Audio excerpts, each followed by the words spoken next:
मैं डॉक्टर अनिल जेप आपसे administrative law में जो मैंडेमस रिट के बारे में बात कर रहा हूँ। मैंडेमस रिट या परमादेश की रिट के बारे में बात कर रहा हूँ। परमादेश की रिट एक आज्ञा के रूप में होती है जो कि अवर न्यायालयों, न्यायाधिकरण, परिषद, निगम अथवा किसी अन्य प्रशासनिक अधिकारी को विधि द्वारा आरोपित किसी विशेष कर्तव्य को करने के लिए जारी की जाती है। इसके द्वारा किसी व्यक्ति को अपने पद से संबद्ध दायित्वों को पूरा करने के लिए बाध्य किया जाता है। मतलब ये है कि इसको अपने प्रशासनिक अधिकारी को अपने कार्यों के प्रति सजग करने की बात है या करने के लिए बाध्य करने वाली बात है। परमादेश की सीमा के अंतर्गत परिनियम नियमों को अपने कर्तव्य करने के लिए बाध्य किया जाता है। किसी व्यक्ति को लोक पद पर पुनः वापस किया जा सकता है जो कि कार्य द्वारा संपन्न किया जाता है तथा न्यायाधिकरण द्वारा नैसर्गिक न्याय के उल्लंघन को रोका जा सकता है जो कि उत्प्रेषण रिट द्वारा प्राप्त की जाती है।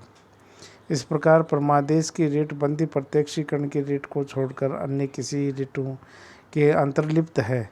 परमादेश की रिट अर्ध सरकारी या प्राइवेट निगमित संस्थानों के विरुद्ध भी जारी की जा सकती है।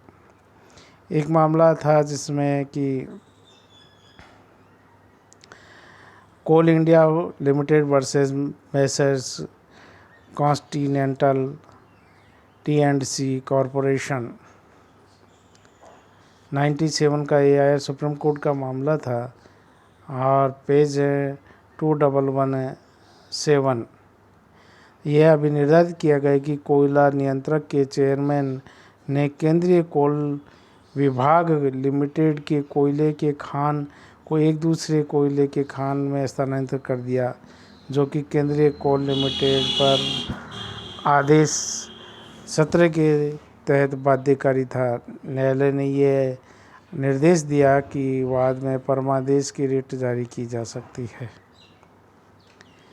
एक अन्य मामले में जो कि वाइस चांसलर उत्कल विश्वविद्यालय वर्सेज SK घोष के मामले में विश्वविद्यालय के अधिकारियों ने कुछ प्रश्न पत्रों से कि पहले से ही पता चल जाने के और परीक्षा के वास्तविक उद्देश्य के विफल हो जाने के फलस्वरूप एक परीक्षा को ही रद्द करने का निर्णय किया।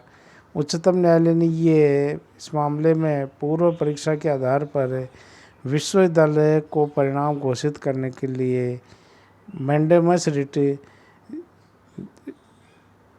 द्वारा बाध्य नहीं किया था। तो ये रिट जो मैंडेमस की रिट है वो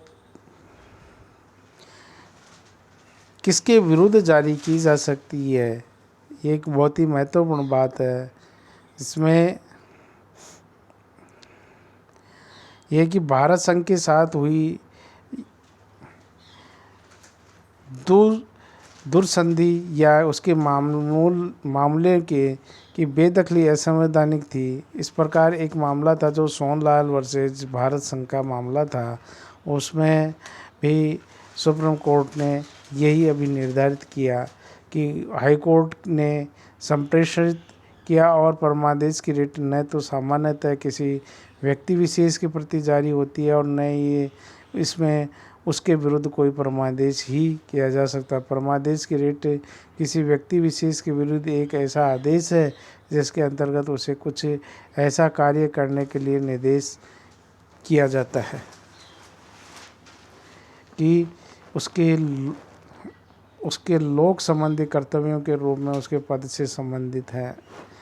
और यह रिट किसी राज्य के विधायकों को किसी ऐसे बिल पर विचार करने से रोकने के लिए भी जारी नहीं की जा सकती जिस पर संविधान के विरुद्ध होने का आरोप है। तो इसमें बहुत सारे ऐसे मामले आए हैं कि किन मतलब जो रिट है वो किन मामलों में जारी की जा सकती है और इसके आधार क्या है। तो इसमें हम बात करते हैं कि यह एक याची को प्राप्त विधिक अधिकार है। ये इसमें एक मामला था कि एसएसपी मनोज झा वर्सेज अन्य के मामले में और वर्सेज मध्य प्रदेश राज्य के में न्यायालय को यह अभी निर्धारित किया है कि जहाँ कोई व्यक्ति किसी कॉलेज के में प्रवेश पाने के लिए किसी विधिक अथवा परिनियमित अधिकार को नहीं साबित कर सकता, वहाँ कॉलेज के विरुद्ध परमादेश की रिट उसके प्रवेश दिलाने के लिए जारी नहीं की जा सकती। तो ये कह सकते हैं कि किस पद पर चयनित न होने पर परमादेश की रिट नहीं जारी की जा सकती। यदि किसी वादी किसी याची के विरुद्ध अधिकार का उल्लंघन हो गया है कि किसी याची के विरुद्ध अधिकारों का उल्लंघन केवल इस कारण हुआ है कि लोक अधिकारियों ने उसे के अनुरूप कर्तव्य को पूरा नहीं किया है, कि याची ने विधिक कर्तव्यों को पूरा करने के लिए मांग की है, लोक पदाधिकारी ने उसे इनकार कर दिया है। ये कुछ मामले हैं जिसमें ये मतलब कि जो रिट के लिए आधार है। तो हम और दूसरा अब जो बिंदु है उसके लिए बात करें कि जहाँ कि ये रिट किन मामलों पे या इसके जो मैंडेमस रिट है उसको किन आधारों पे जारी की जा सकती है, उसका दूसरा बिंदु हम बात कर सकते हैं कि जहाँ लोक अधिकारी अपने अधिकारों के से कोई काम से परे कोई काम करता है, मतलब जो उसका राइट है अधिकार है उससे हटकर यदि वो काम करता है तो भी मैंडेमस की रिट या परमादेश की रिट जारी की जा सकती है।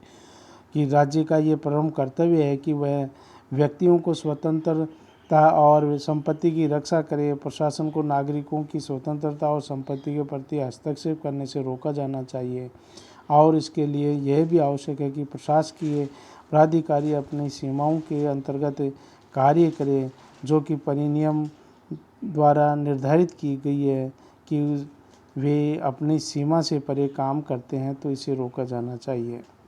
इसी में एक जो मामला था उसमें Punjab engineering college versus Sanjay Gulati का मामला था, जिसमें ये सुप्रीम कोर्ट ने यह भी निर्धारित किया कि शिक्षा संस्थाओं में कॉलेज के अधिकारियों द्वारा छात्रों को प्रवेश देने के बारे में जो आज्ञात्मक दायित्व का है, यदि इन वो संस्थाओं में प्रवेश बाह्य विचारणों के आधार पर होता है और अधिकारीगण नियमों और विनियमों द्वारा निर्धारित मूल्यों का उल्लंघन करते हैं तो अब छात्रों में असंतोष होना स्वाभाविक है। और जिसके लिए जिनको प्रवेश नहीं मिला है, क्योंकि जिनका एडमिशन नहीं हुआ है वो उनका जो में आपस में मतलब उनका असंतोषी होना एक स्वाभाविक बात है। न्यायालय ने कॉलेज में इस बात को आदेश दिया कि इन छात्रों को, क्योंकि वो छात्र 16 थे, को प्रवेश देने के लिए 16 नई रिक्तियां बनाए जाएं जिनको प्रवेश बाह्य आधारों पर मना कर दिया गया था। तो ये मामला इसमें जो कि Punjab engineering college versus Sanjay Gulati का मामला था, जो कि न्यायपालिका द्वारा यह अभी निर्धारित किया गया।